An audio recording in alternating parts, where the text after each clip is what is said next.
off the big switcheroo. And we're back.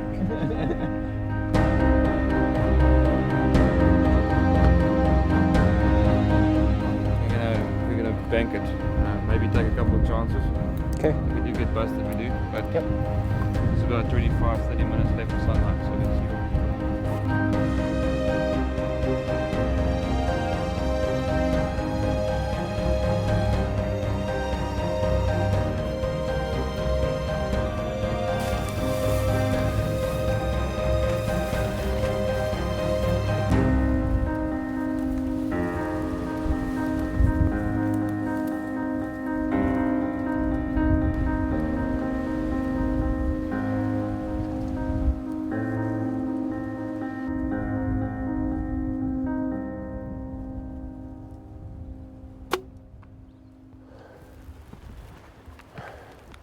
It's a hit. Did you see it? Yeah, go back.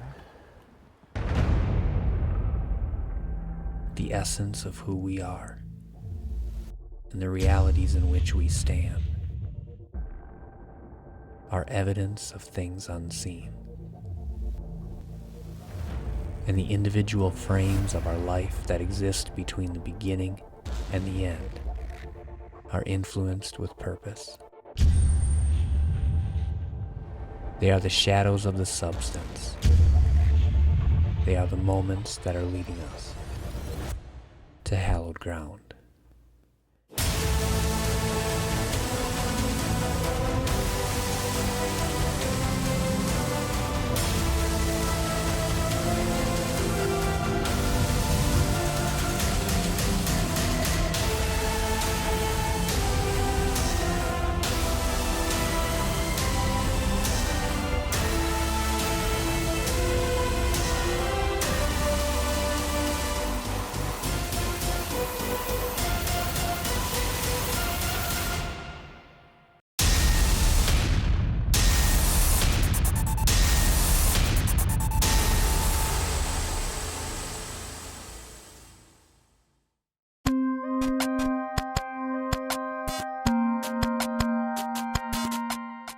What's the plan this morning? Hopefully find that hartebeest soon, so these guys can get hunting. I feel bad. When people talk about Africa, or when you go to Africa, one of the things that people always talk about is the trackers and the skill that they have. And words cannot describe how incredible it is to watch them do what they do. You know, here in North America, for the most part, you shoot something, you find blood, and then you're looking for every drop, every speck of blood. There would be blood on the ground, and what these trackers were looking for was the hoof prints left by the animal, because looking at the hoof prints, they could tell where that animal was hit, where it was most likely going, and maybe explaining that sounds simpler than it really is, but we're talking terrain that is hard, compact, dry ground with 1,000 tracks going every which way. And those guys can look down and see one track, and by the way it's pushed down, identify that that's the animal that you hit. Honestly, I would say that watching those trackers track a wounded animal was one of the most amazing things that I've ever seen in my whole entire life. Well, we got him. It was definitely a team effort, because looking at the footage more last night, he stepped like 4 inches really quick and then kind of rockered forward before I shot him. But regardless, he's dead now. He's past his prime, so it's a good one to be taken out. And ugly animal, but beautiful animal at the same time. So I'm pretty pleased with him. This episode of Hallowed Ground Outdoors is brought to you by Quality Archery Designs. Focus on the shot. We'll take care of the rest. Tinks, industry-leading lures and attractants. Non-typical wildlife solutions. Protect your plot with a hot zone deer exposure system. Night muzzleloaders. Power, style, safety, and accuracy. Hoyman's extendable premium tree saws. Evolved Harvest. Grow more groceries per acre. Lakewood Products. Extreme cases for the sportsman. wild game innovations, nutrition, attraction, action. I demand the best. In a game of inches, when the smallest imperfections can mean the difference between success and failure, I feel confident knowing that every QAD Ultra-Rest has been designed, manufactured, and assembled right here on American soil. With unparalleled precision and uncompromised quality, the Ultra-Rest is more than a piece of equipment. It's a part of who we are. I shoot the Ultra-Rest, America's Rest, only by Quality Archery Designs. This episode brought to you by Bloodsport Archery, 100% carbon, hand-sorted premium arrows.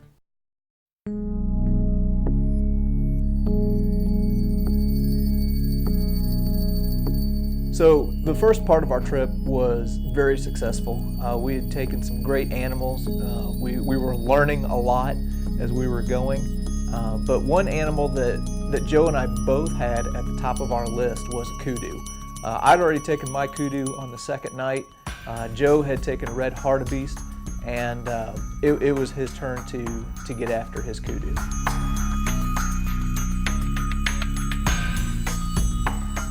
We are back in the same blind that JD killed his kudu out of. And this morning we found my hartebeest and had a failed stalk. And now we're back in the same blind, hoping for some good luck. So when we pulled in here, there were 3 kudus standing just outside of bow range, and it's about 2:15. We're going to sit it out until it gets dark, and hopefully between now and then, an impala comes in.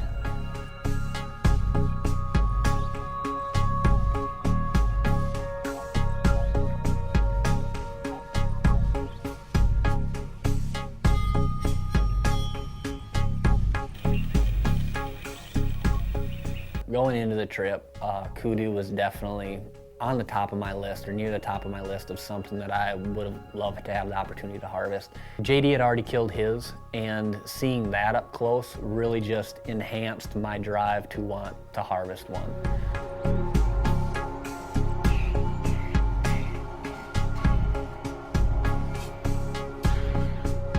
You know, at this point in the trip, we'd seen JD's kudu, a couple smaller kudu, and then when this big one stepped out, you could just tell it was a completely different age structure just based on its body size alone.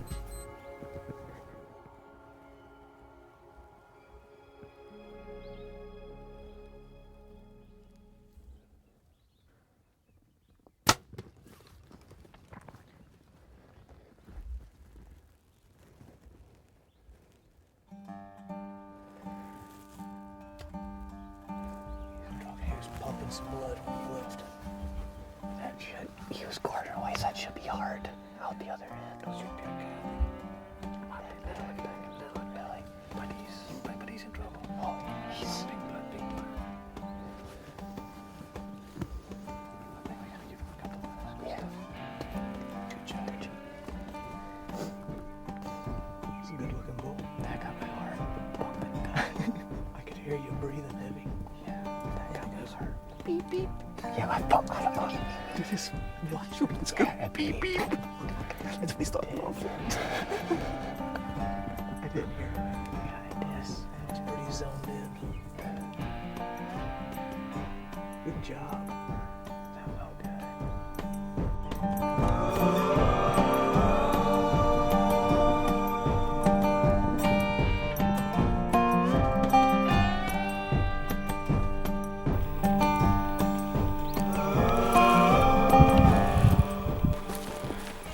Look at that.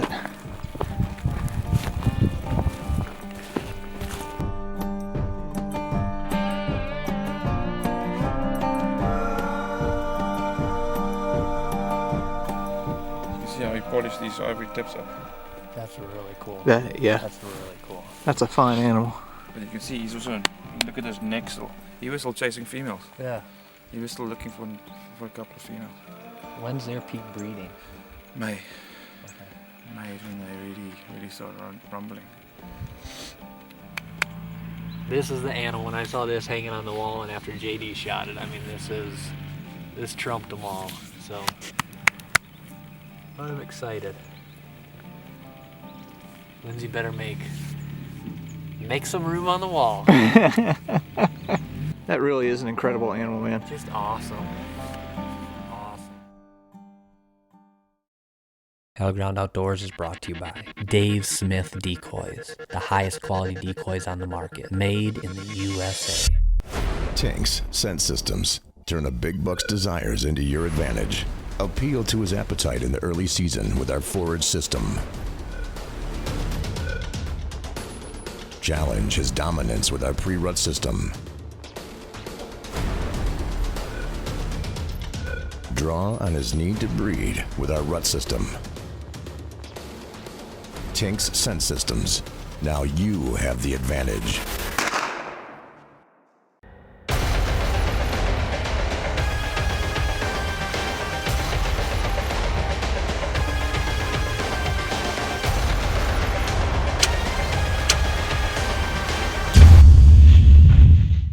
Campbell Cameras help Sub 7 tell some of the best stories in the outdoor industry.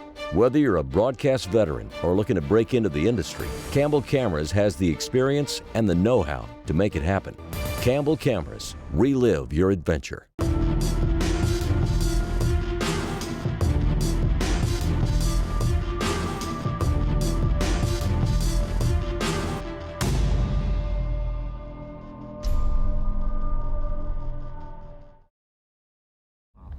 Kemp just spotted a blesbuck up on this hill, and apparently they're really hard to kill with a bow. And I think it's going to be really hard to kill with a bow because there's like 40-mile-an-hour winds right now. One of the things that Joe and I were really committed to on this trip was to take as many animals as we could in a spot and stalk scenario. Really, we wanted to get out. We wanted to match wits with these animals. We wanted to be able to roam around the countryside and see things and explore. The problem was that the wind just became horrendous. You couldn't even draw your bow back and settle the pins on an animal that was 20 yards away. So we decided that probably the more ethical decision would be to go ahead and unpack a rifle and continue our hunting in that manner. We spot this big herd of blesbok, and you would think that with a rifle it would just be a cakewalk, but we got educated pretty quick. These animals have phenomenal eyesight. They run around in herds, so it's hard to slip up on them, and we didn't get within 300 or 400 yards a single time that day, and ended up going back with nothing. Crud. Well, our bow hunt just turned into a rifle hunt. Joe was supposed to be shooting this morning, but we got here up on this top, and the wind is just whipping. So we're kind of in a situation where it's almost unethical to even hunt with a bow, just because it'd be hard to hold your sight pins in the right place. So Kemp just spotted some blesbok down here over this rise. I think we're gonna just slip right up here and see if we can get within range.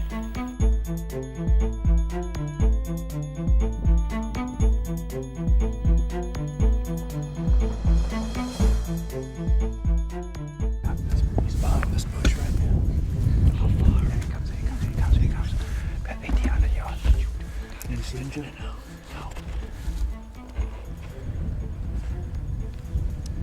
You see him, Joe? You see him? I'm on him now.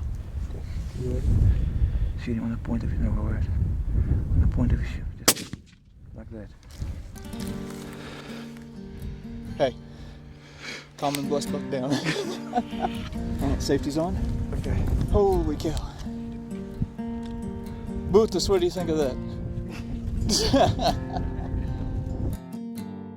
Gosh, such a cool animal. I shot a white blesbok yesterday that was blind and was just kind of on his way out, and he had some problems. And these things are just incredibly tough to kill and get on. I've heard a lot of people make comments that they think rifle hunting in Africa is easy, and I kind of had that opinion myself for a while. until I got here. Beautiful animal, really old. Kemp, how old do you think he would be? 8, 9 years old. 8 or 9 years old. Just a big, mature ram. Such a beautiful animal. You kind of, coming from the Midwest, you think, you look at an animal like this, and you think, I don't think I'd ever want to hunt something like that. But then whenever you get out here and you actually see them and you actually start hunting them, you really learn to appreciate them a lot more, and they become really cool. And you start realizing that, even though you may have grown up whitetail hunting, the same God that created the whitetail and the elk is the same God that created, funny looking animal like a blessbok and kudu, and that they're all cool in their own right. Awesome animal. This has been one of the greatest trips I've been on.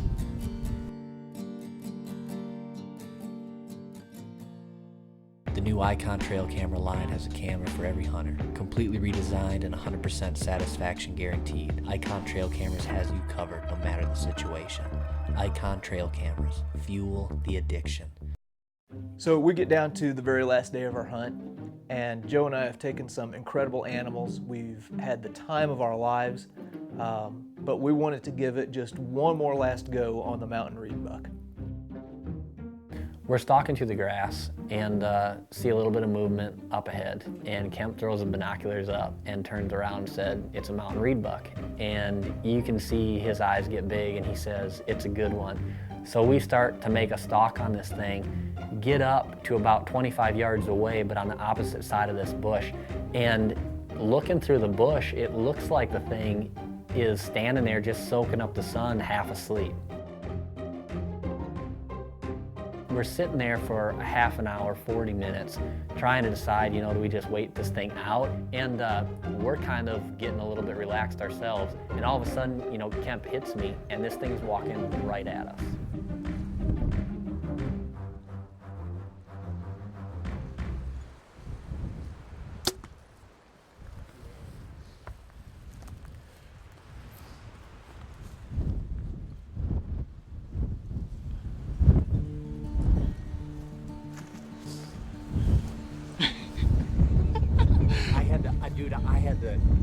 I shot that thing sideways. Was it a good hit?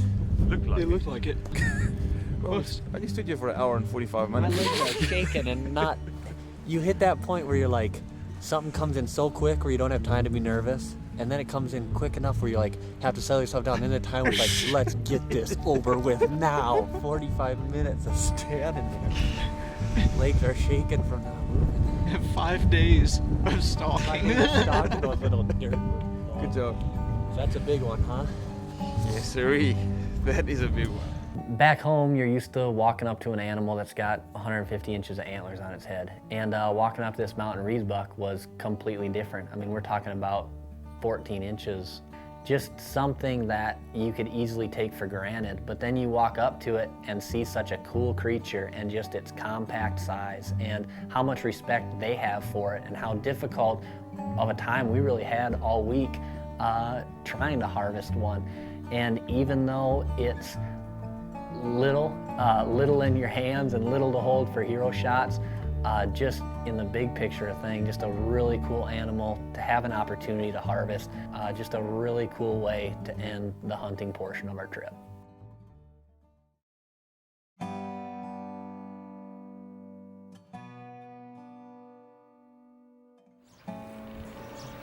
There's a story in the Bible where a guy comes up to Jesus, asking what the greatest commandment is, and Jesus answers him by saying, basically he sums up the whole Bible. He says, love God, love your neighbor. The guy fires back the question, he says, who's my neighbor? I think here we are 2,000 years later in this globally connected world. I think we're still asking ourselves, who's my neighbor? Is it the guy down the street, or can my neighbor be somebody around the world? Today we're helping our neighbor. We're here at Vayani Safe Haven, which is an orphanage here in South Africa, where they take in kids who have been abandoned or who have been abused. We killed a couple kudu earlier this week, kudu have a lot of meat, and meat is something that these kids need. So hopefully the meat that we give here today is going to go a long way to feed and nourish these kids. Having the opportunity to go to Africa is something that was an incredible blessing. Not everyone has the opportunity to ever do that, and I'm thankful for it. Having the opportunity to harvest trophy animals was really cool, but having the opportunity to use the meat and the resources that God had provided us and give it to people who really, truly needed it was just an incredibly satisfying, humbling experience.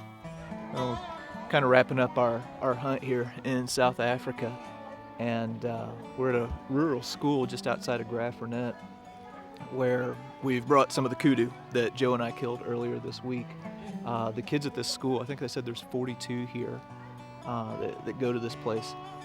This is the only meal that they get anytime during the day. So it's kind of an enticement for the kids to come, get an education, also get their bellies full. But the teacher was just telling me that once they get here in the morning, they'll give the kids a little bit of porridge, kind of get some food in their belly, and then they'll feed them later on in the day with the hopes that that's going to carry them through to the next day. So it's pretty cool that we're able to take the meat from the kill that we got, use it for the purpose that God intended it to, take this renewable resource and use it to feed people. Pretty cool deal. I know that there's a lot of guys who say that they have no desire to hunt anything but whitetail and turkey, and that's completely fine, but that's just not me. This world is big, and it is filled with all kinds of different elements of God's creation. The whitetails and turkeys of the Midwest are always going to be our home. But whether we're hunting the farm ground that we grew up on, or whether we're hopping on an airplane and flying to the other side of the world, the same things are going to remain true. We're going to try and learn as much as we can along the way. We're going to soak up every experience that is out there before us. And most of all, we're going to take hold of the opportunities that God puts in front of us and do our best to leave behind a footprint that matters.